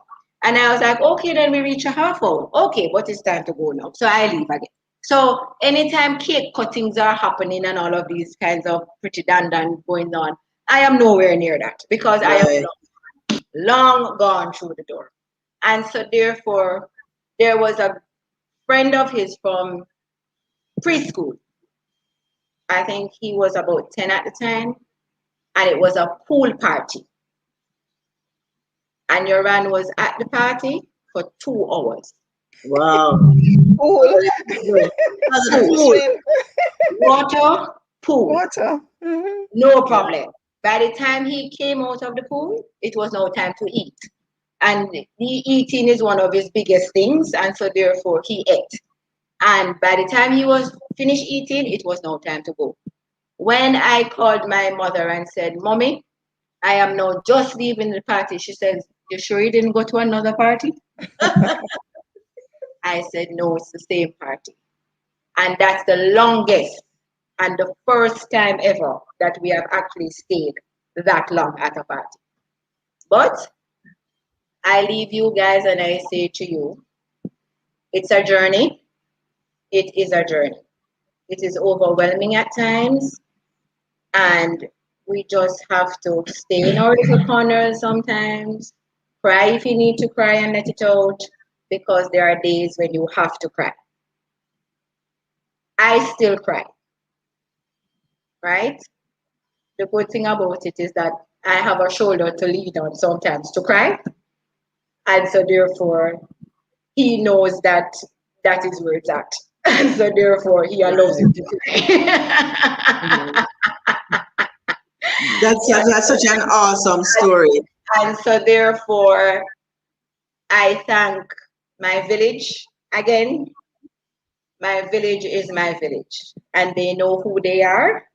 And I thank you guys for being in my corner. And I am very grateful for the friends I've met along the way, whether it's through JASL, who have other children with autism who are probably older than Yoran, probably younger than Yoran. We all learn from each other during that space. And so therefore, all I have to say is our little ones are the way they are. We just have to love them for who they are. And as I do, I just focus on his strengths rather than his weaknesses, because if I put myself in that kind of zone, then I will reach nowhere. Right. And so therefore, I just allow things to flow. So when the odd things pop up at any different time, then I just deal with it when it comes. Absolutely, which is all you can do, really. Right. Yeah, and give God thanks. Yeah. All small mercies, we just give God thanks. Yes. Awesome, Shan. So, Patricia, you have a question here. Debbie is saying, what's the name of the program? Yeah, I wanted to answer. I just figured out how to access the comments. Technology. challenge right here. I'm like, oh, that's how you do it. It's the Hussman Center for Adults with ASD. And there's a link. I'm going to ask her to contact me. I think she already has her number. I think that's Dr. Thompson. And she can contact me for that. I'd love to talk. And I just want to address something that Peter Wright has me cracking up here. I just want to say thank you so much. I am not advocating that parents use cannabis. I'm saying that they use it. And if they're going to use it, please talk to their pediatrician. So let it not be said that Cat Williams said that cannabis is to be used to help with ASD. That is not what I'm advocating. I want to just make that 100% clear. Okay, I just wanted to add, as an educator and as a behavior therapist, just want to say to parents, there is hope. You know, once I was introduced to children with autism, there was no turning back for me. This is my favorite population to work with. I am hooked. You know, and I celebrate, you know, it sometimes it might, you know, working with a child, it might take months before you actually see, you know, that child making the progress, or just you know, just one thing that child does.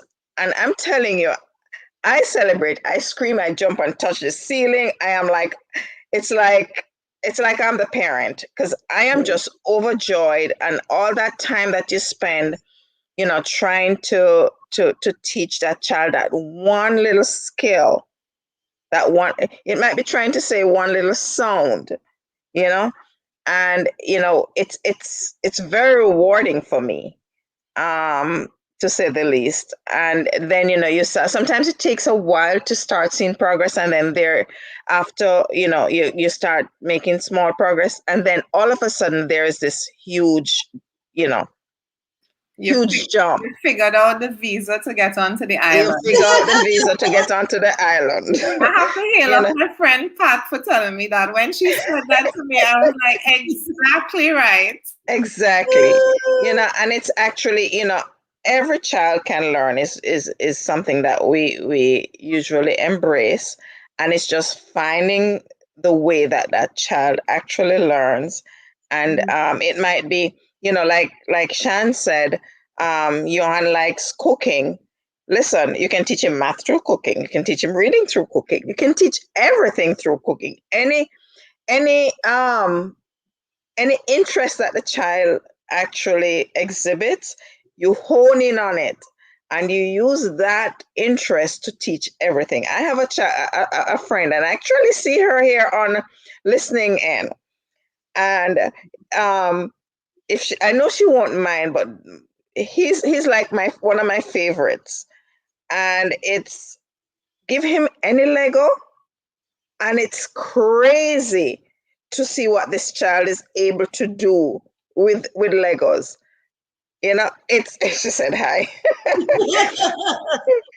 Yes, he is amazing. And I talk about him all the time. I'm like, this kid is a genius. We just have to figure out exactly where it is. Where we have to crack that egg. Cool. Yes. You know, crack the code, figure out what it is. Because I mean, I'm telling you, I have seen some things, but just to say to parents, you know, there is hope. You know, there's research out there that actually, you know, speaks to what works. And if you're able, I know it's expensive, especially for parents in Jamaica, and it's discouraging sometimes, but, you know, stick to it. Use Shan as an example. You know, I met Shan on one of her trips to the States. It's interesting. And I mean, you know, we connected then. Unfortunately, we haven't kept in touch as much as we should. But, you know, it's good to see the progress, Shan, you know, and just keep up the good work. Keep it up.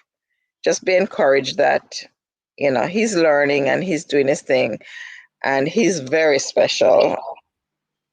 Yes, he is.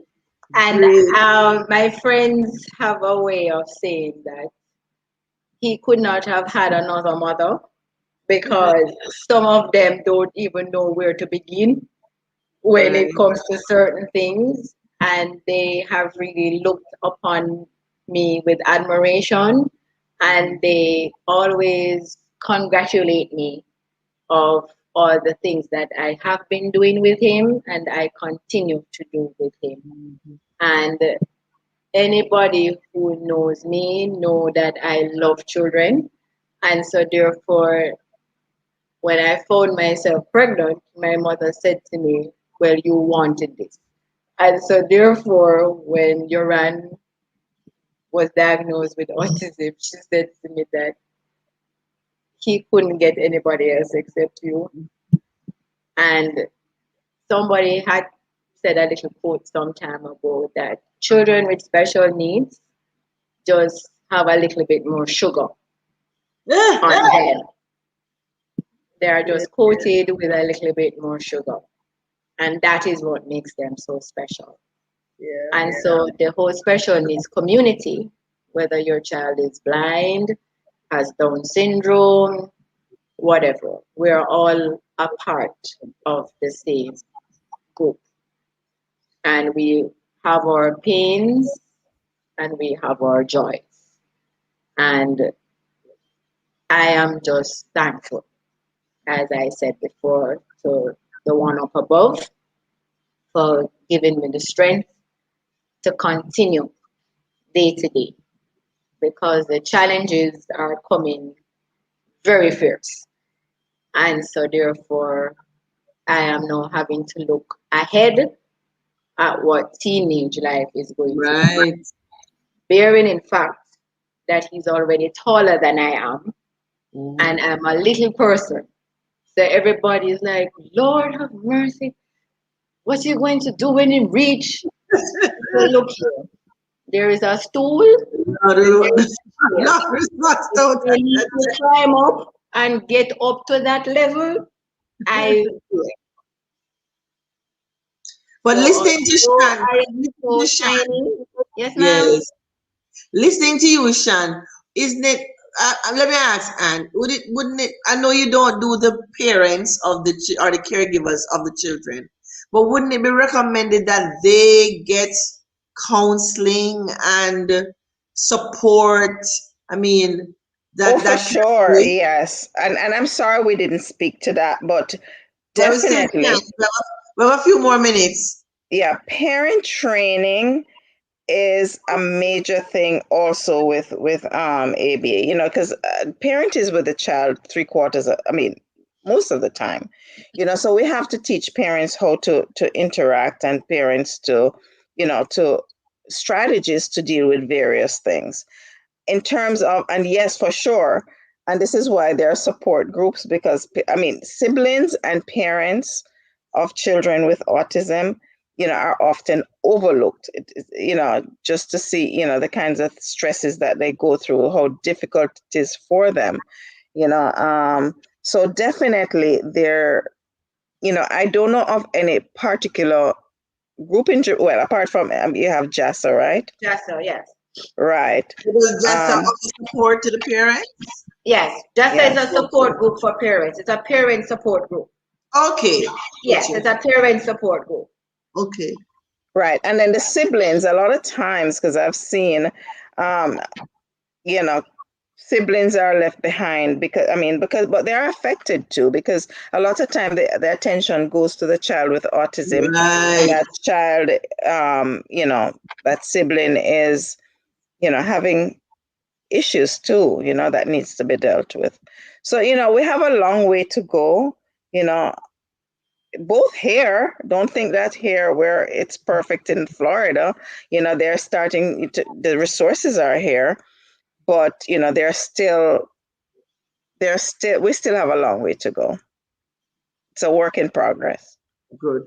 Pat, wrapping up. Anything you wanted to add to that before we go?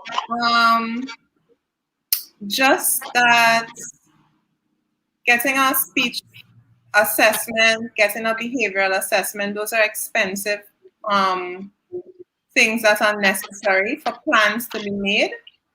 And if there are any agencies, any groups that can give grants, that can sponsor speech therapy, one speech therapy. I was in a meeting the other day, they were having an auction. I think something like a ticket to your business. They raised $15,000 for the ticket. That could help us to pay for 5 sessions of therapy, you know? So just a halo to organizations that can help. Right now, I mean, we're working with a child to stimulate speech, and he's coming along fine, but we need a speech therapist involved, and his parents don't have the money. So just to stay on the ground, we really need to get together to help pay, to subsidize these costs, so that parents have access to behavior therapists, speech therapists, educational psychologists,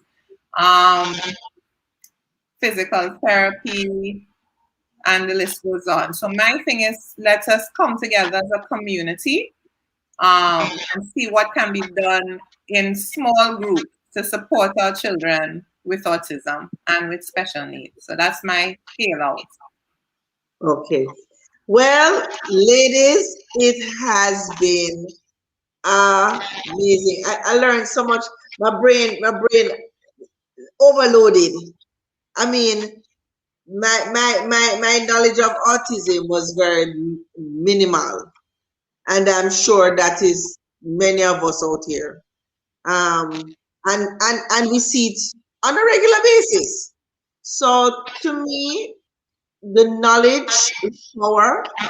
What I got from this conversation also is that support is critical, understanding, just even ask, can I assist in any way, makes a big difference.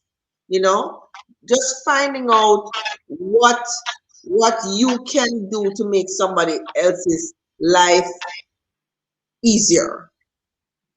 Because trust me, it's like a 24/7 job. So thank you so much, Shan. Thank you so much, Anne-Marie. Thank you so much, Patricia. Ladies and gentlemen who joined, Sian said it was really, she learned a lot. It was really, really good. And many people along the way were saying, you know, very informative. They were bigging you up, Shan, that you're a strong woman and how they admire you so much. And thanks for sharing. Because, you know, this is what will assist people to become more aware of the various challenges. Because, you know, there go I, but by the grace of God. So you need to be able, I like to say, until you have walked in another man's shoes, you don't know what they're going through.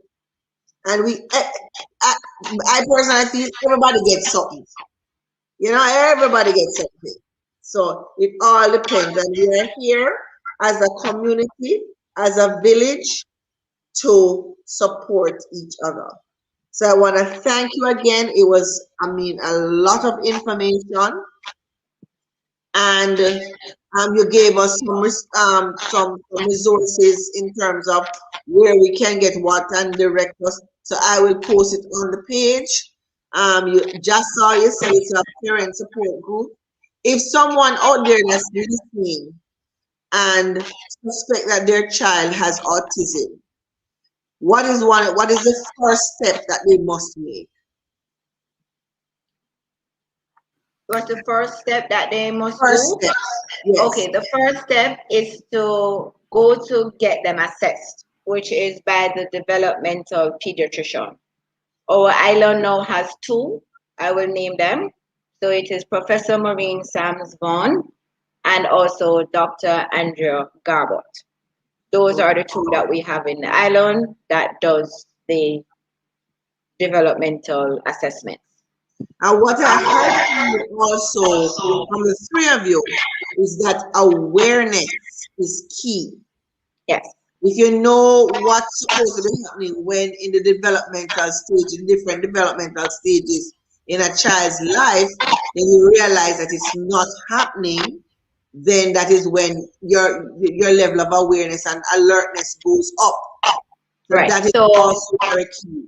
so now with the vaccination passport, as they call it, what happens is it gives them a layout as to the things to look out for during the 6 months age group, the year age group, the year and a half age group, the 2 year age group.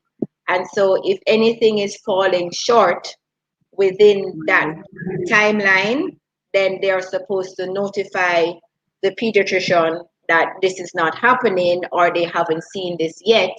And so then therefore they are better able to recognize what is going on. And so Right. then therefore the process can now start by looking to get the assessment done through the developmental pediatrician at that time.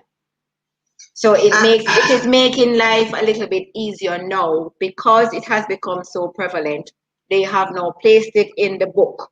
And so Right. therefore they have these guidelines to follow.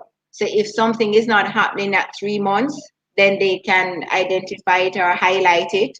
If something is not happening at 6 months, then they highlight it and identify it and just continue along the process. Because where it is that you might have a little sign or a little inclination as to what is happening from before, you really don't know for sure until age 2. And so therefore, that is where the leveling off takes place. So that is where the socializing aspect starts to come into play. And if that is not happening, then you recognize now that something is definitely up. Because a 2-year-old is normally running to go and find a friend or something is happening. So if your child is in a corner playing by himself, then you know that something is up. It's not the only child syndrome thing. It is not the him don't want to play with anybody. No, something is up. And so therefore, it is hard when you get the diagnosis actually saying that, yes, this is what it is, because now you go through the whole mindset of what next. And so therefore, it's just a matter of how quickly Right. you get on the training. Yes. Because the earlier you start, the better for the child. Awesome.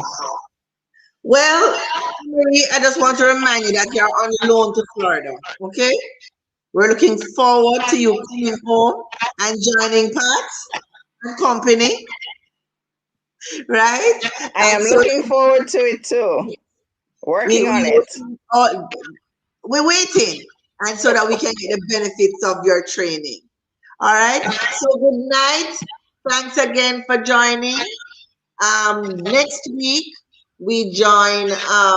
We have Rotarians and Kiwanians who want to talk about volunteerism and service and all of that, because even with all that we do here, volunteerism is a huge part, because none of us are being paid. This is volunteer work, but volunteerism it has so many aspects to it. So next week, Monday, we're going to be talking to Hugh Reed, Kiwanian, and William Bill Aiken from Rotary, and because they're at the top of their game right now. And so we just want to talk about volunteerism and just service above self and sharing and doing what you gotta do to make Jamaica better. That's all we really want at the end of the day. So thank you, ladies. Bless you. Thanks for having us. Thanks for having us, Sandro. For you, and give you the strength to continue. And totally Neil is always here to support you always. We have watched him grow, and we're very proud of him. And we have seen the growth, and we have seen the changes and everything, and we're there for you. So we're a part of your village. Yes. Yeah. For sure. Good night, everybody. Night. Bye. Time at 8 p.m. Jamaica time. Please remember to like and share. Like and share. It's always posted on the page. You can always catch it after.